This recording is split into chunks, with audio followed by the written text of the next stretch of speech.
My name is Jean-Michel Molina. I'm a professor of infectious disease at the University of Paris in France. And I'm also the head of the Department of Infectious Disease at Hospitales Saint-Louis and Hospitales Lariboisière in Paris. It's a pleasure for me to attend this conference in Buenos Aires today. And I had to discuss the progress in developing vaccines for gonorrhea. You know that gonorrhea is an STD that is affecting a number of individuals. More than 80 million of people are infected by gonorrhea worldwide every year. And gonorrhea is associated with significant sexual and reproductive health problems, in particular in women and neonates. It could induce stillbirth, conjunctivitis in neonates, in women, infertility, preeclampsia. So it's a significant issue worldwide. And we've seen over the last couple of years a huge increase in the number of cases of gonorrhea. On the top of that, we have now good diagnostic tests because gonorrhea is a tricky STD because in 2/3 of gonorrhea infection, this is an asymptomatic infection. So people are carrying the gonorrhea bacteria, but they don't feel they have this infection and they can transmit this infection to their sexual partners. And we have, over the years, trying to prevent gonorrhea infection. We have a number of tools to prevent gonorrhea infection, but none of these tools has been sufficiently effective. So we used condoms. We asked people to change their sexual behavior and reducing their number of sexual partners. We are trying to do a better job in testing and treating people with gonorrhea, sometimes also treating the partners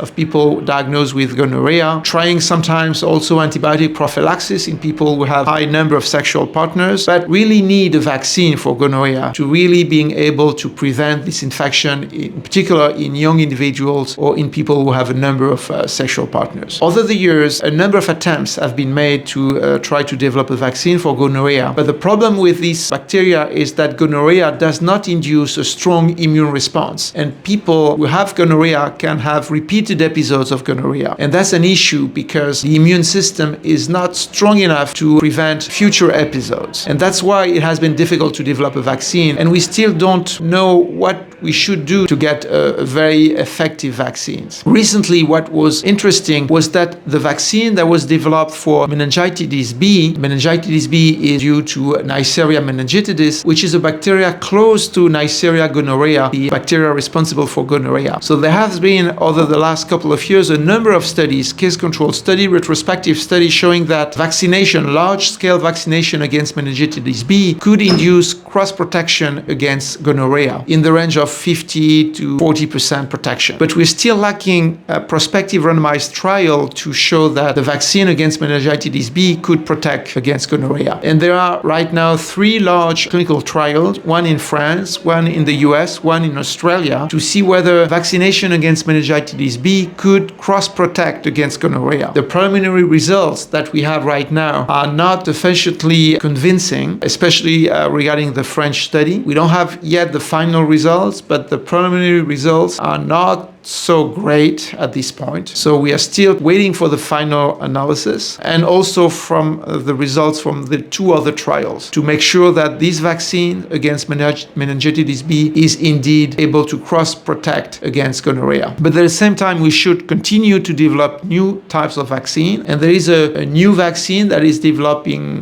by GSK that is using the Neisseria gonorrhea strain to make a Neisseria gonorrhea vaccine. And this vaccine in vitro induces a very strong immune response against gonorrhea, much better than the immune response induced by Neisseria meningitidis. So there is hope that maybe in the future we may have a vaccine against gonorrhea, and indeed we should continue to develop vaccines for gonorrhea and to have the scientific community pushing for the vaccine, because that's critical if we want to meet the WHO and UNS goals for 2030 to reduce by 90% incidence of gonorrhea, and we are far from that at this point.